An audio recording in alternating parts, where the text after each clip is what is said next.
Welcome to the Synod of the Northeast General Assembly Commissioner Training. We are privileged to have with us staff from the Office of the General Assembly, Deb Davies, the Manager of Meeting Services, Tricia Dykert-Koenig, Associate Director for Mid-Council Relations, Kate Trigger-Duffert, Manager of General Assembly Business and Per Capita Promotion. Join me in welcoming our General Assembly staff today. We greatly appreciate them leading this webinar. Thank you. Deb, I will turn it over to you. Thank you, Sandana. My name is Deborah Davies. I'm the Manager of Meeting Services, and we appreciate that you are all here. The 225th General Assembly processes are well underway. If you have not already done so, please spend some time on the General Assembly website at ga-pcusa.org. There is a wealth of information there, including information about worship, news, information for commissioners and advisory delegates, and more. While you are there, please plan to subscribe to the On the Road to GA newsletter, if you haven't done so, to receive regular updates about the General Assembly. This newsletter is distributed at least monthly, and it's filled with timely information and announcements. Most participants will be flying to the Muhammad Ali International Airport in Louisville. Plans call for volunteers to be present to greet arrivals and steer them toward shuttles from the airport to the hotel. Participants who are driving will simply drive directly to the hotel and park there.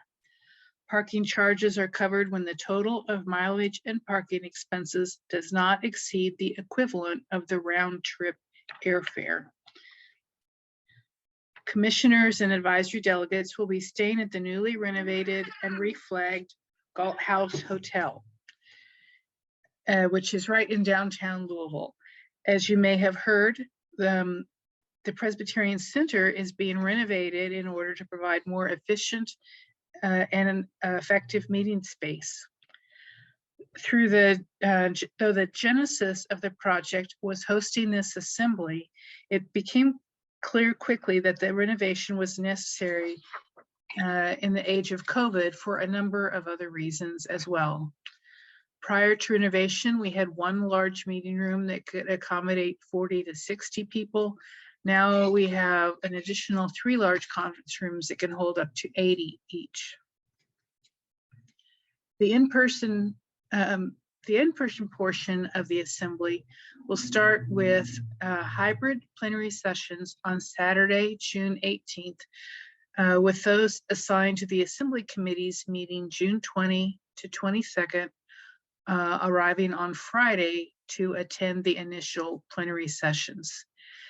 The initial plenaries on June 18th will take place using the combined space of the new conference rooms on the first floor, and those are the ones you see right that Kate is showing. So they won't be set exactly like that. The assembly will open with worship at 11 a.m. Eastern on Saturday, June 18th. The co-moderators of the 224th General Assembly, Alona Street Stewart and Gregory Bentley, will be preaching. Worship will be followed by 3 plenary sessions that will be hybrid style meetings, meaning some commissioners and advisory delegates will be present in person, while others will be online. Those assigned to one of the 5 committees, including bills and overtures, that will meet in the first group of in-person committees will have traveled to Louisville on Friday to be the in-person participants in those plenaries. A quorum of commissioners meeting in person is necessary to authorize the assembly to meet electronically. Plenary 1 will feature the vote to change our standing rules to allow for online meetings. All commissioners and advisory delegates will be able to seek recognition to speak through PC Biz. So there will be one electronic queue regardless of your location, and all will be able to speak to motions. Commissioners present in Louisville to form the quorum necessary for authorizing electronic meetings will be the only ones voting on that enabling motion. But once authorization to meet electronically is established, all subsequent voting will include all commissioners and advisory delegates. Plenary 2 will feature the ratification of the actions taken by the 224th General Assembly, which met in 2020. Plenary 3, later that same day, will see the election of the moderator, a highlight of any assembly. The current plan is for all announced candidates to be present in Louisville, regardless of their committee assignment. On Sunday, June 19th, the commemoration of Juneteenth, everyone will be invited to gather for worship, though some will be there in person and some online. The Reverend Dr. J. Herbert Nelson, Stated Clerk of the General Assembly, will preach. Following worship, GA participants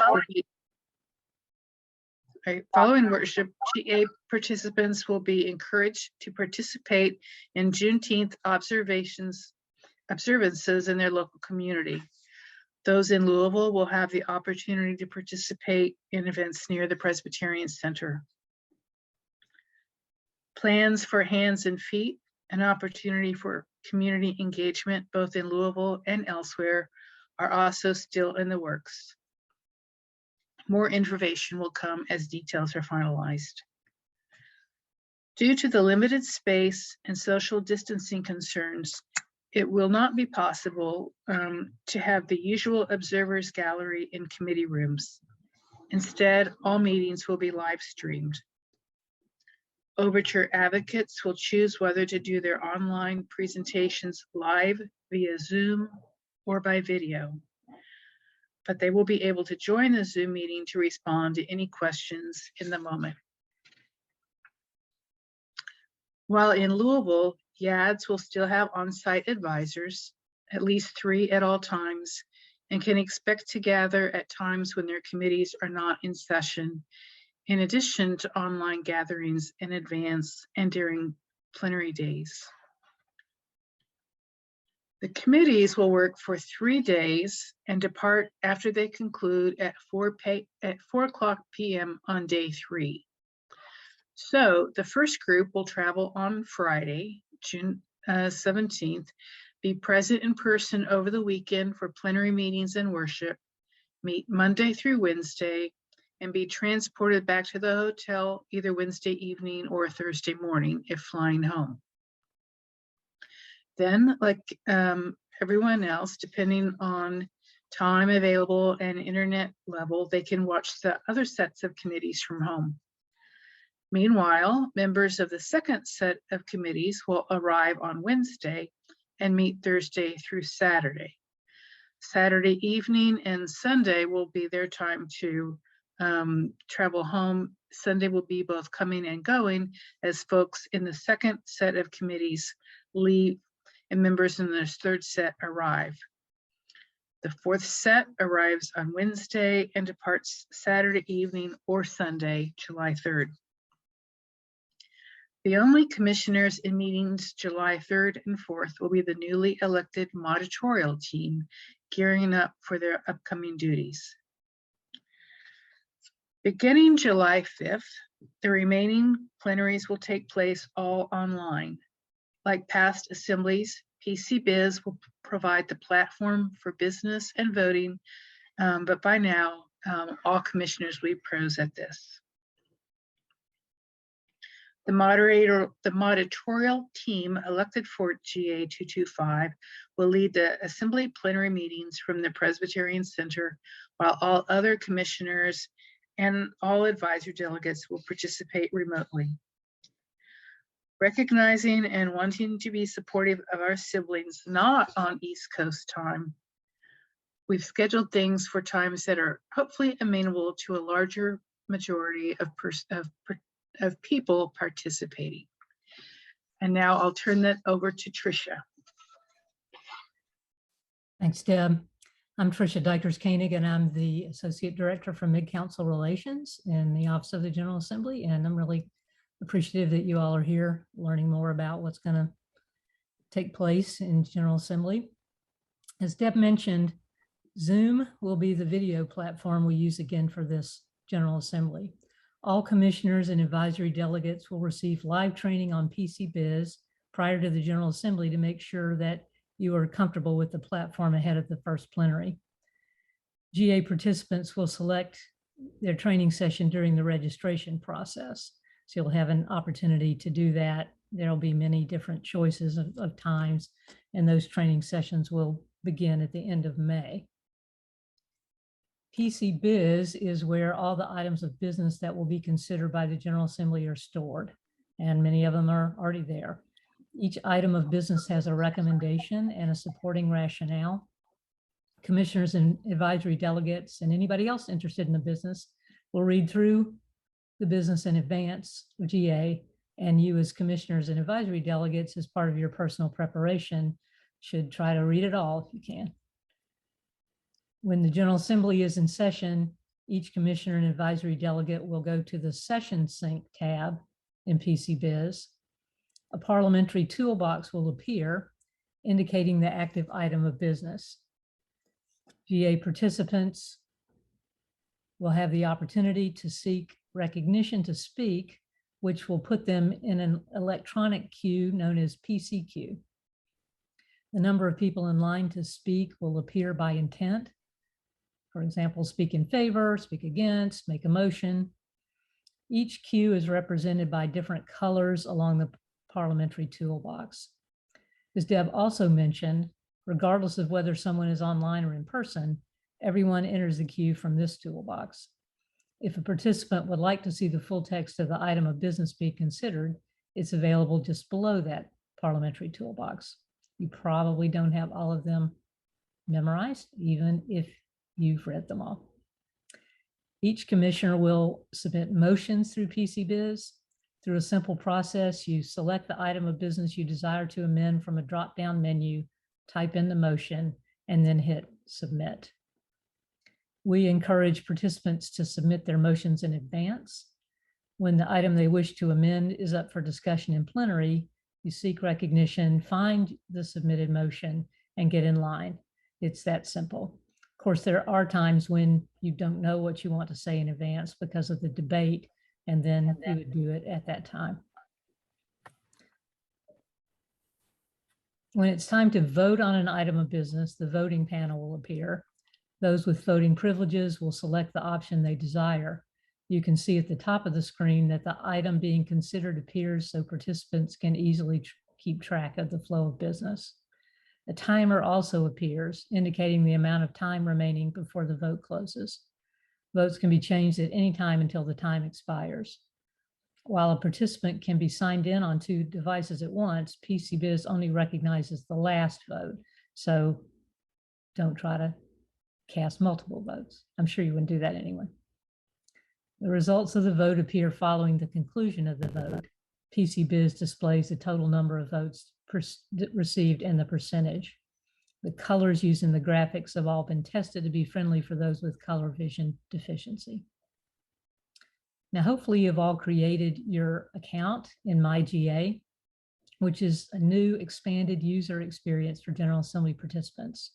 It provides a simplified single point of entry that serves as a gateway to a variety of tools, including PCBiz. From within MyGA, commissioners and advisory delegates register, access training and other informational modules, review open hearing testimonies, and share potential commissioners' resolutions with one another. You'll be able to have conversations with fellow committee members in this space as well. The first 2 commissioner advisory delegate training modules became available February 1st and March 1st, so that they're now for you. 2 more modules will be available May 1st and June 1st. We're rolling out this material over a period of months, encouraging users to return there to MyGA to seek manageable doses of content and increase your comfort level with the platform. Commissioners and advisory delegates will receive automated reminders about unfinished training modules. Committee leadership will be able to track the progress of their members and will encourage your preparation progress as needed. All open hearings will be watched ahead of committee work to increase the discernment time while you all are in session in your committees.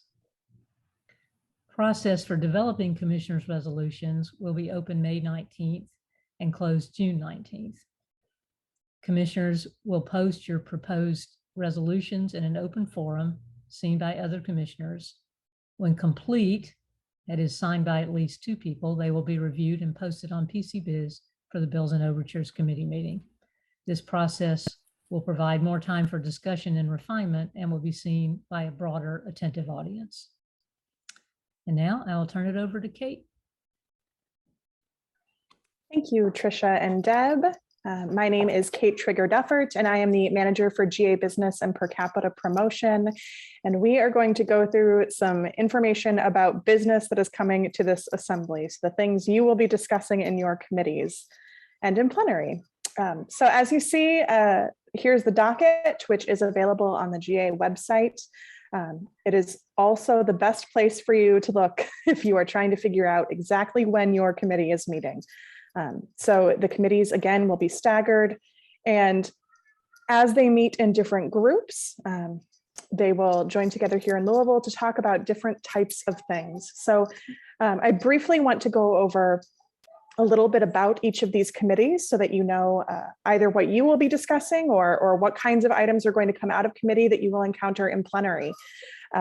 And one of the things to know about each of these is that this category, this sort of genre we have created for each committee is really the foundation for each of the items that you encounter. So it should form the kind of conversations you have.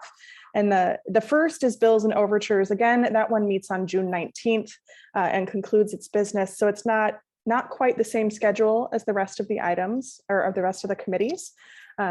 But Bills and Overtures looks at commissioners' resolutions and business assignment and finalizes those issues. The Mid-Council Committee is also in this first group that meets the 20th to the 23rd. And they look at issues related to the operations of presbyteries and synods.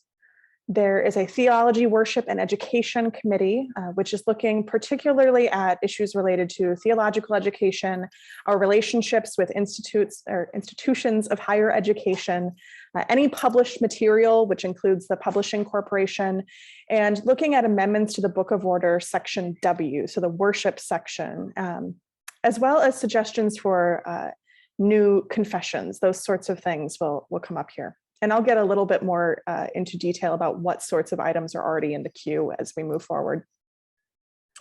The next committee is the Polity Committee that primarily deals in amendments to the Book of Order, Section G, which is our governance.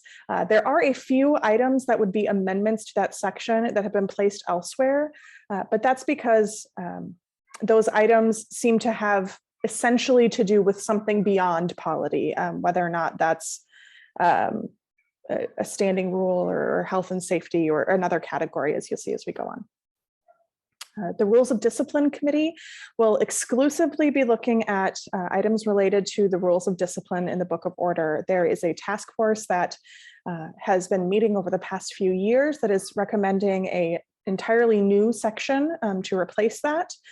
So that's quite a lengthy and in-depth topic for folks to look at. So that committee has one focus, and that's that rules of discipline. The next group of committees is June 22nd through June 26th. The first committee is the Health, Safety, and Benefits Committee, which is anything related to those topics, including any reports from the Board of Pensions.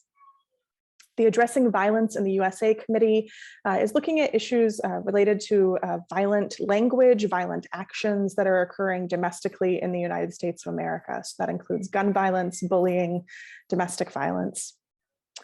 The Environmental Justice Committee is looking at all items related to environmental policy, as well as divestment and looking at how to invest in a green future. And the Race and Gender Justice Committee is the last for that group. And that committee is looking at things related to racism, gender identity, as well as the intersection of those things. There were a number of items of business that are about the particular experience of folks who identify in various ways within categories of race and gender. June 26th to June 30th, we have a standing rules of the General Assembly Committee, and that is to look at proposed changes to the standing rules, which is sort of the manual for how the assembly happens.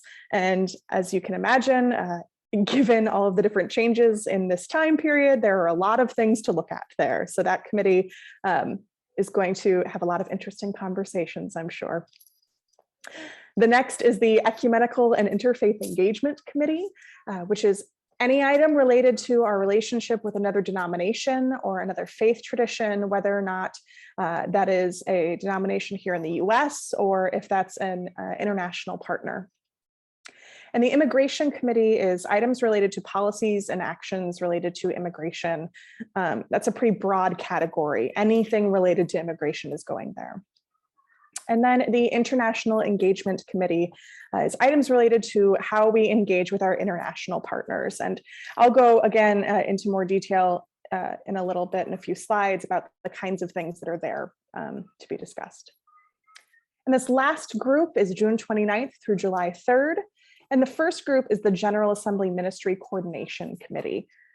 And this committee is looking at things related to 3 agencies of the church that are housed at the Presbyterian Center: the Presbyterian Mission Agency, the Office of the General Assembly, and ACORP/Administrative Services Group, which sort of like the shared things like HR and tech, those sorts of things live there. This committee will be looking at any of the outward facing actions of those agencies, things that really impact people outside of the building and the work that we do with folks beyond just the center. And I'm going to skip down just to say that General Assembly entity policies and procedures is sort of the other half of that. So this committee is looking at those same agencies, but looking more at the administrative and internal issues related to those agencies versus the ones that are more outward facing. And then back up, there's the Moving Forward Vision 2020 Committee. There are 2 special committees that were created a few assemblies ago now, but they will be bringing their reports that have a lot of recommendations for how the church should move forward as a denomination and about how that impacts all of our congregations and all of us as Presbyterians. And those committees will be bringing their reports to this committee. And finally, the Financial Resources Committee is meeting here at the end so that they can look back on all of these suggestions coming from the other committees and get a little bit of an idea about what the budgetary impact might be from those other recommendations. And looking at items that are coming directly to it with suggestions about how we can be good stewards and how we can best use our financial resources. And this includes reports from the Presbyterian Foundation and Investment as Loan as well. So when you encounter the types of business that you'll see in PC Biz, there's a few different things that you're going to see. And that's not always the case. This is a special assembly. Normally, it's pretty straightforward that you see items that come from mid-councils and reports from agencies or special committees. But because of the online assembly that happened for the 224th, we have a number of items of business that were not able to be considered and voted on at that assembly that were referred on to this coming assembly. So there are going to be new overtures to this assembly, but there are also overtures that were referred from the last one and still need to be discussed. Same thing for reports. There are new reports that are coming to this assembly, as well as reports from agencies and standing committees and special committees that need to be discussed from the last assembly. There are also informational reports, and those are labeled with the word info when you're in PC Biz. And those are there to give a little more insight and shape to the types of things that you're reading for your other items of business. And finally, there's commissioners' resolutions, which are put together by commissioners like you about more urgent topics that need to be discussed that maybe missed the deadlines earlier on in the process.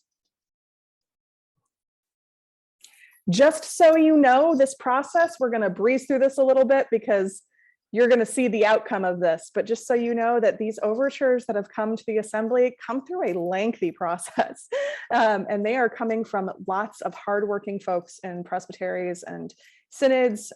Perhaps you've been a part of a writing team or you voted on some of these, and they've had to meet several deadlines as they've moved in order to be considered, as well as receive, if they're coming from a presbytery, a concurrence from one other presbytery. So any overture that's coming to the Assembly has had a lot of conversation already from a lot of partners, and is really in a place where it is ready to have broader input from all of you as you gather in your committees.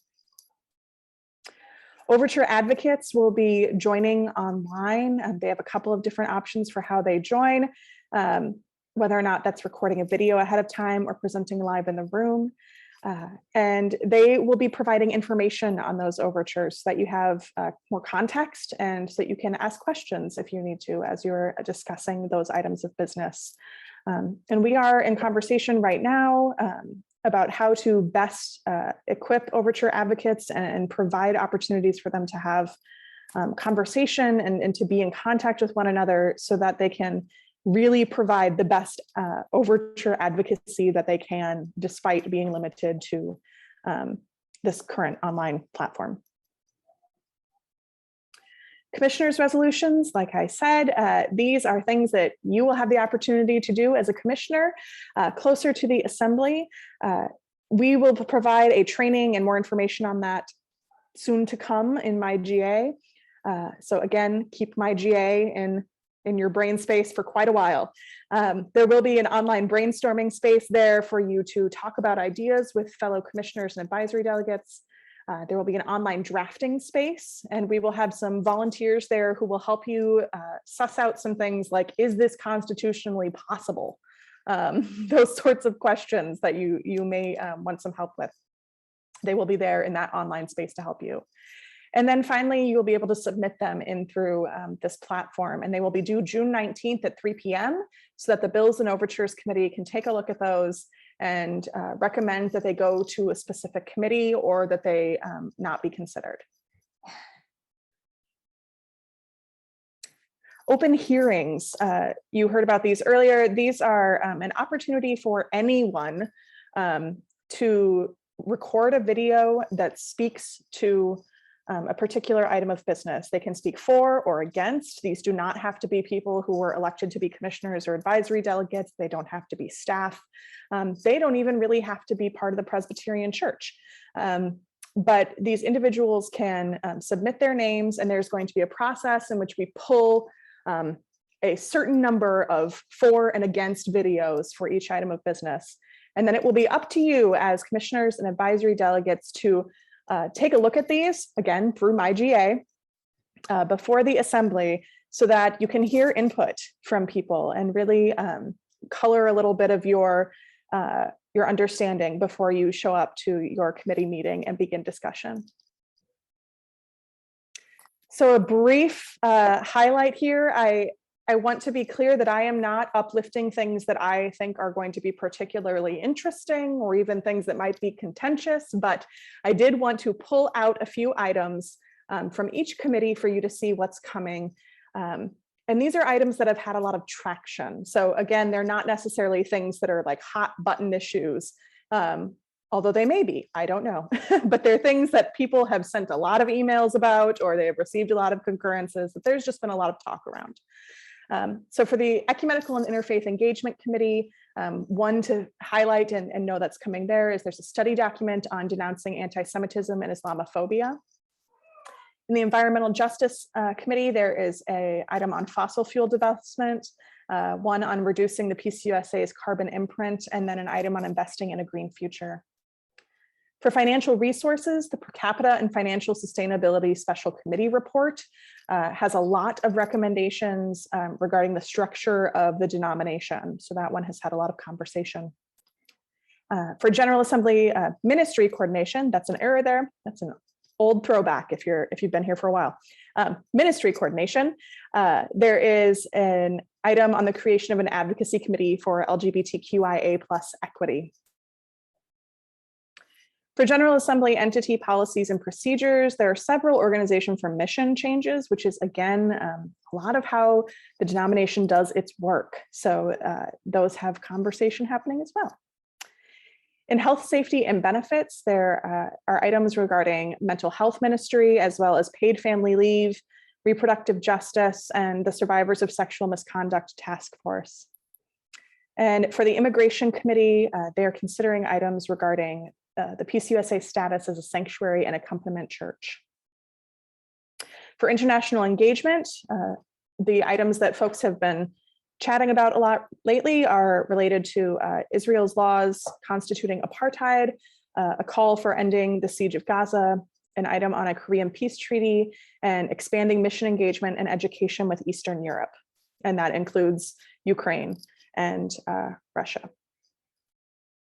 The Mid-Councils Committee has an item on establishing the authority of presbyteries to define severance plans, which has a lot of conversation happening, maybe surprising to some of you, maybe not. One on facilitating full participation and representation in synods and chartering immigrant fellowships. And then moving forward, Vision 2020, again, that report is coming from those special committees. The Polity Committee is looking at adding an anti-racism policy for all councils, as well as streamlining the sale of property given to a congregation. Race and Gender Justice has a report on the disparities experienced by Black women and girls, which was a special committee task force that was set to report at the last assembly, but was deferred until this one, as well as an overture on offering an apology to African Americans for the sin of slavery and its legacy. Again, the Rules of Discipline has the new church discipline section. The Standing Rules has the standing rules. The Theology, Worship, and Education Committee has several items regarding new confessions and how we might go about writing one or approving one that has been written. The Committee on Theological Education report comes to this committee, which does include the agreement that was arrived at between the PCUSA and the San Francisco Theological Seminary about their status. And finally, the Addressing Violence in the USA Committee has an item regarding gun violence prevention, as well as several other items related to how gun violence impacts our communities. So I will now stop sharing my screen and open up for questions and hopefully answers between my colleagues and I.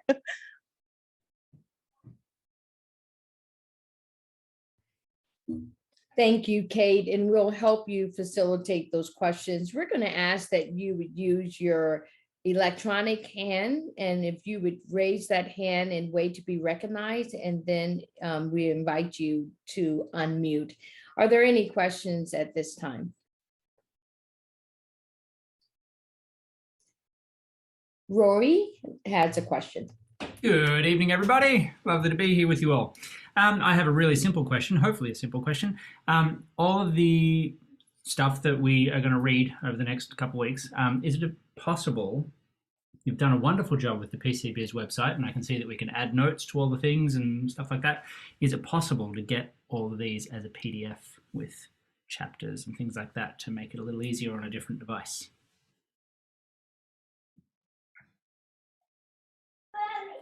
So that is not something we currently are set up for. If that is something that you want to put together on your own, please let me know and we'll share it out for other folks. Before I went ahead and did that. Yes, unfortunately, we don't. We are not set up for that right now. With no sweat. The second question was the voting thing. Does that need to be done on a laptop or can it be done on a phone? Any device that has internet. Beautiful. Yep. Great. Thank you. I saw Janet's hand next, and Janet, following you, will have Bob and then Dee. I was wondering if there's been any word as to when they're going to start designating the committees that will be on, because originally they said the end of February and then in March. So I was wondering if you had any word on that. Those committee assignments actually went out on February 28th. So if you did not receive yours, if you could put your name in the chat, and I'll try to make a note of that and resend those to anyone from that was missing. But we did get those out barely in February, but it was. Okay. I had to search in all mail to try and find the registration for GA. So I had received a reminder it needed to be done, and I hadn't received anything in the first place. So I'll dig through the all mail and see if I can find that. Thank you. It would have come from ga.helpme@pcusa.org on February 28th. Thank you, Bob. This is not only for our presbytery, but for all. Overture advocates, I think, have a primary role when there's talking to a committee. And I wanted to just be clear what the time length was for the overture advocates. And I understand that there's also an opportunity that they can collaborate if there's too many of them on one position. But does the overture advocate also get the last word before the vote, after all the other open hearings, or is it just up front? So I can just say a few things, then I'll let Tricia pick up that the open hearings are all happening before committees meet. So those will all be watched on your own time, not once the committee meetings start. So overture advocates, though, will speak during the committee meeting. So presumably everyone will have watched those open hearings, but then the overture advocate will be the one who speaks prior to the item being discussed. And I think Tricia has more to say about the rest. Yeah, well, my understanding is that the committees will decide, the leadership and then the committee itself will decide how long an overture advocate would have to speak, or how long per overture advocate. At least that's the way it's always been in the past. And generally speaking, because overture advocates have to prepare before the committee comes around, that's the leadership that decides that.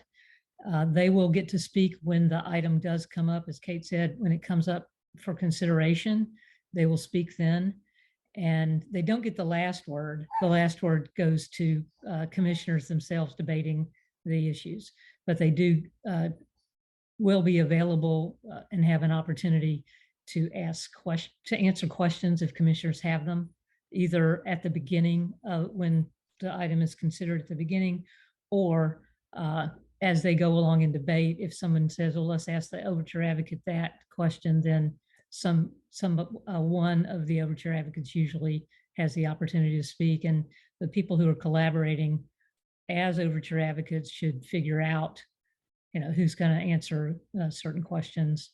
Or at least when I've been an overture advocate in the past, that's how we did it. So. Thank you. We'll go to Dee Cooper and then Nancy Talbot. First, I want to say thank you to Sundana and Nancy for coordinating this. What a great idea to bring everybody together and to understand just the components and the nuances by how GA is going to be this year. So thank you. Also, I want to celebrate and thank Tricia and Deborah and Kate.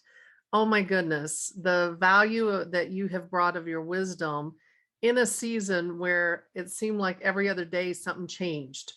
And so your intentionality to ensure that each person feels very ready to go and do what's been called upon them, I appreciate. My question is, it's related, as it was mentioned about co-moderators or moderators being elected, and I haven't seen any names. Has anybody submitted names that they're standing for election? Last I heard, there were no names officially submitted to the state clerk. Thank you.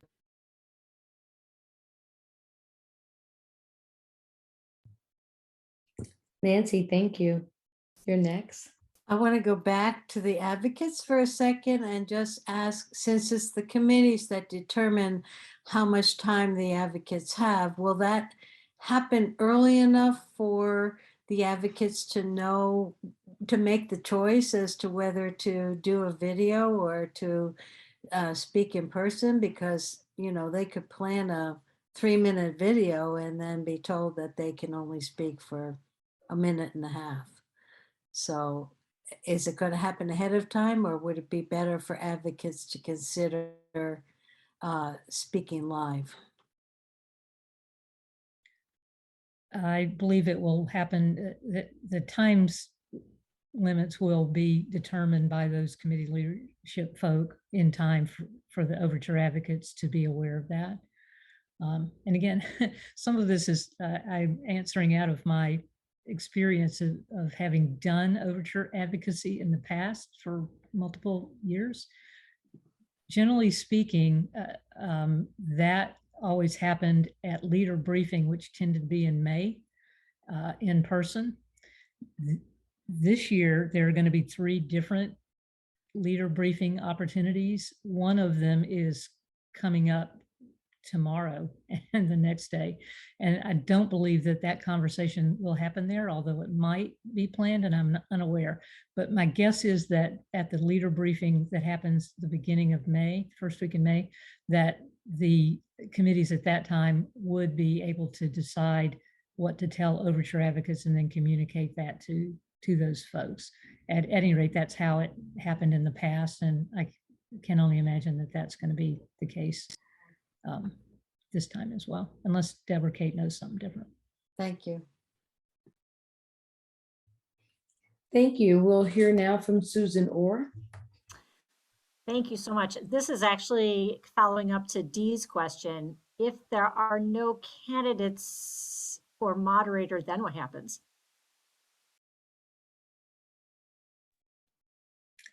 I do not know that any of us knows the answer to that. Maybe Deb does.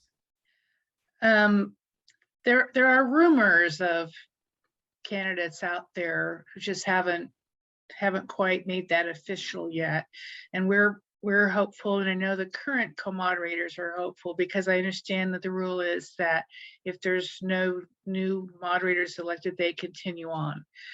So they are very much hoping that some others step forward soon.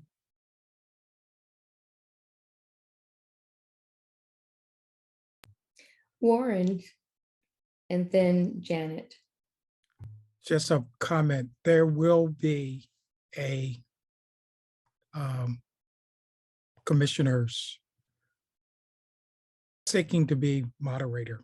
I can assure you of that.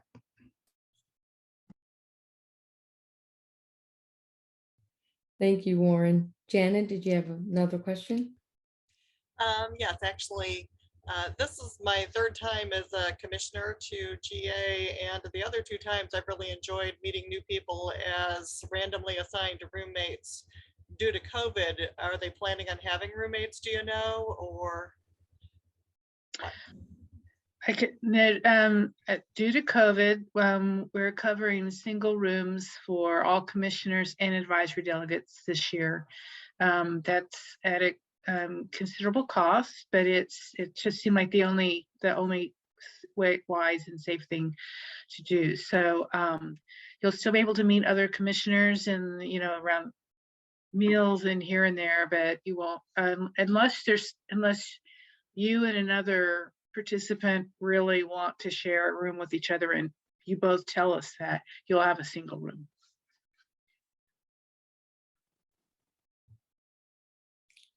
Warren, did you have a follow-up question? No, just having difficulty lowering my hand.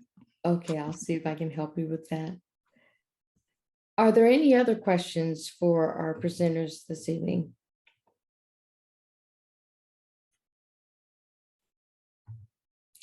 This is your opportunity to ask your questions of the Office of the General Assembly staff. And so we want to make sure that you have a chance to do that. We are aware that some of your presbyteries will have a second training for you.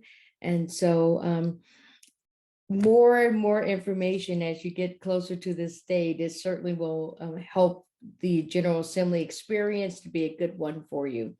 Any other questions?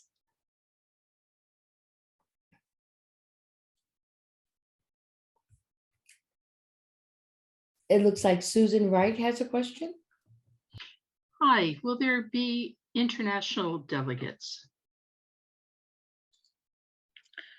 We hope so.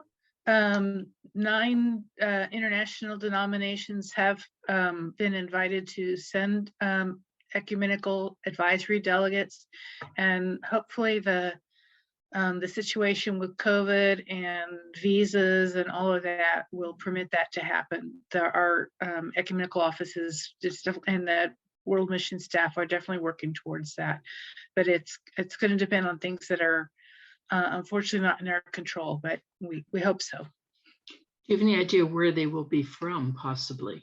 I have seen the list, but do not have that memory, but I could find that and share that. I ask because my husband and I used to be mission co-workers in Zambia, Zimbabwe, Malawi, and Mozambique.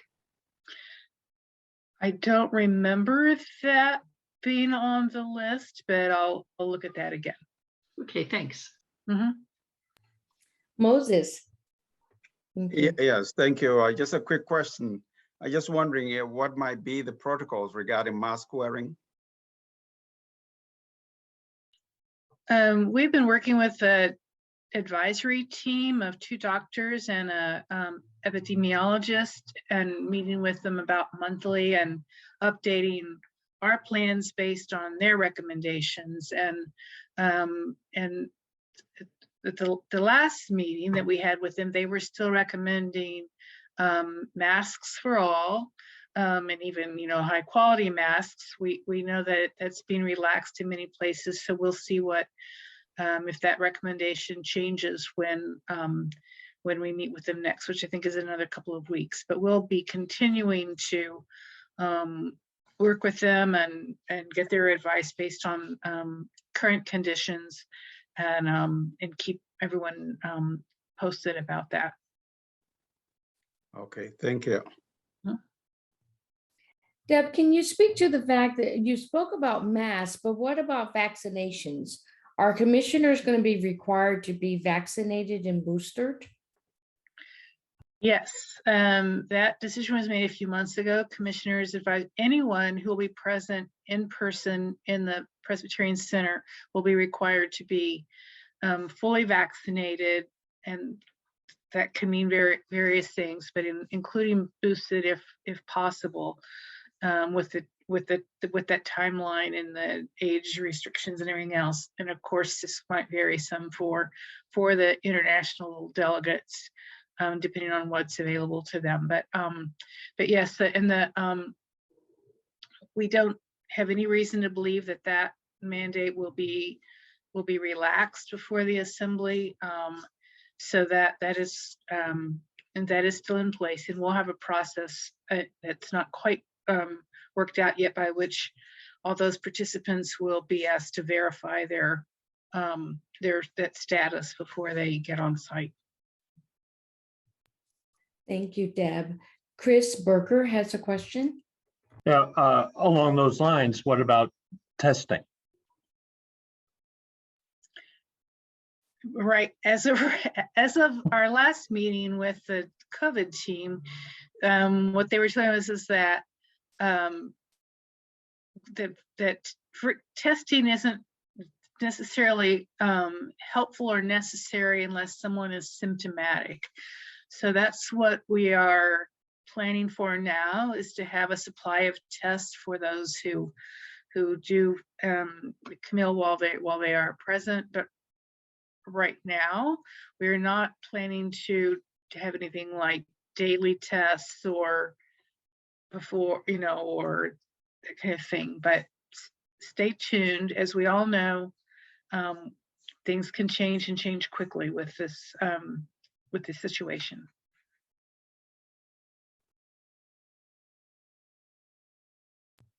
Dee? This might be I mean, I'm aware we're planning on talking about this within our presbytery, but with the wisdom here, I wonder if there's any wise words of how to care for yourself on the plenary sessions that are Zoom, or things that you noticed from last year that would be supportive or applicable for commissioners.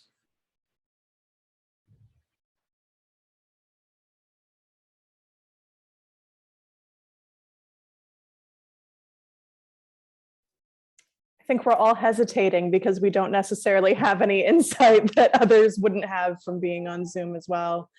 I will say that I personally found it helpful to be around some people, to have something that someone I could speak to, and to be able to get up and walk around and be able to commune in some way. So if you are planning on observing plenaries with maybe another commissioner or an advisory delegate, that may be helpful for you.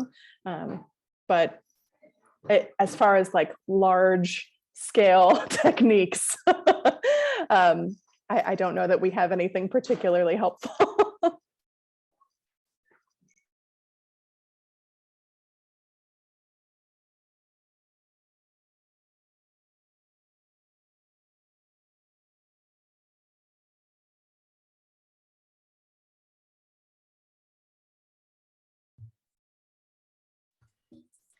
We threw a lot of information at you, and some of the things around, how is the technology going to work and that kind of thing are only things that you can kind of figure out as you go through it. So there will be training to do that, and then plenty of practice as we get going. And after a while, it'll become second nature. But I used to have to write down, turn on computer at surge protector in order to know how to do some of those things. That was decades ago, but I can remember having to do it. And so if it seems like you just got a bunch of instructions and you really don't remember it, that's expected, and you'll figure it out by the time you actually have to do it. So. Thank you, Tricia. It looks like Christine has her hand up. Yeah, hi. I'm just wondering when we will have our travel information, like our reservations, when we'll know our flights, all of that. We're possibly as early as this Thursday, we'll be able to send that out, though. That's right now, there's that may be a little optimistic, in which case it'd probably be early next week. Okay. But there's some things we've had to work out with the travel agency and some of the airlines exactly how that's going to work. But that's almost in place, and so by early next week you'll be selecting that yourself. You'll be receiving information on how to go online, and how to either go online and select your flights and book them and see that, and they'll get charged to the assembly budget, or if you prefer, you can call the travel agency yourself and let them do that work for you.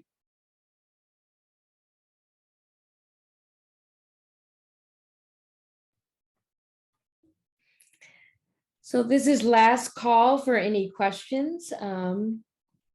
Give you an opportunity.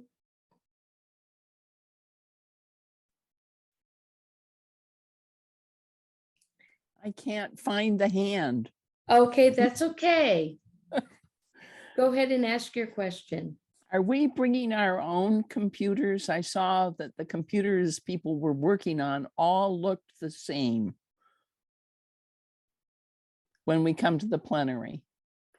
Is that what we saw? Is that something that's supplied? Or are we to bring our own laptops, or what do we need to bring to the committee meetings that we're assigned to? Yes, you should plan to bring your own laptop, or a tablet also works to use in the committees. If we don't have a budget to provide a lot of that technology for folk, if that's something that that some people really do not have access to. What we ask is that you first work with your presbytery to see if they have some equipment that they can loan, and if that doesn't work, we'll all keep working at it to make sure you have what you need. But yes, hopefully, if you do have something portable like that, please do plan to bring that to Louisville. I'm wondering if you have any counsel to provide to mid-council leaders on ways that they might be able to provide support to commissioners and things that you think would be very important for mid-council leaders to know. I know you're already praying for the commissioners, so that, and advisory delegates, so that's job one, I think. We did talk at one point about whether or not there was something that mid-council leaders could like send to Louisville with their folk, or that we could provide for folk. For you who are commissioners and advisory delegates, you may be aware that Presbytery leaders used to give you a bunch of unhealthy snacks and that kind of thing to keep you going during the meetings. They won't be around in order to do that when you're in Louisville. I guess if they want to bring you unhealthy snacks during when you're at home at plenary, they could do that, or they could give you care packages in some other way. That's a possibility. I was suggesting something like, if you want to send something with folks to when they come to Louisville, so to remember you by, order some t-shirts or other kind of shirts and embroider your Presbytery logo or name on it, and ask them their size, and give them something to wear so they can show proudly that they're from whatever presbytery or the Synod of the Northeast. That'd be a possibility to show that you're thinking about them. One of the things that Deb has pointed out when we were talking in staff about the possibility of, could we order things and have them there, was how much stuff used to get thrown out by that people got given fidget spinners and a bunch of other swag they may have picked up in the exhibit hall, and then it got thrown in the dumpster at the end. And so we're looking to be a little bit more sustainable than that. But things that you could do to let people know you're thinking about them, or help them with, I would go with healthy foods, sustenance. There's some ideas to share.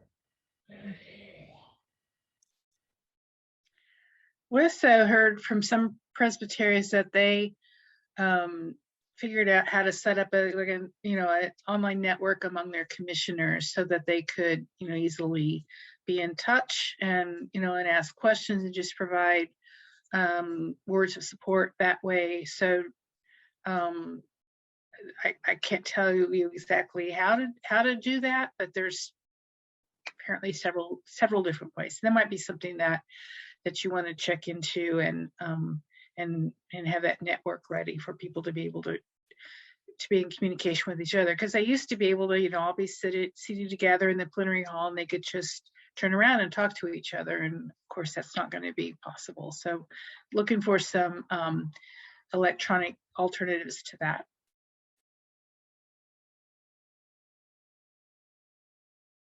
Well, would you join me in thanking our presenters today for the time that they've spent answering your questions and putting on this particular webinar for us. We are greatly appreciative of all of our national staff and the hard work that they do. Our stated clerk, Nancy Talbot, is going to end our time in prayer as we continue to keep our national church in prayer and our various presbyteries. Nancy? Let us come together in prayer. Gracious One, we are thankful for this church that we are all a member of, your church, your Son's church. We're grateful for the people at the national office who are spending so many hours trying to work out all the kinks to make this General Assembly possible in still yet a difficult time with COVID still not under control. We pray for all the commissioners in the Synod of the Northeast and the young adult advisors who will be traveling to Louisville to take part in this General Assembly.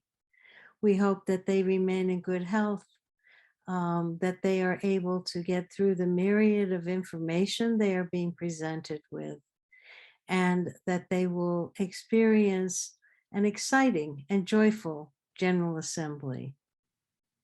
Thank you for all those who are willing to serve your church in this way. It is quite a demanding time, but it is worth it, for it is through these kinds of meetings that we determine as a church how we will follow your way. All these things we pray in your Son's name. Amen. Thank you. Goodbye.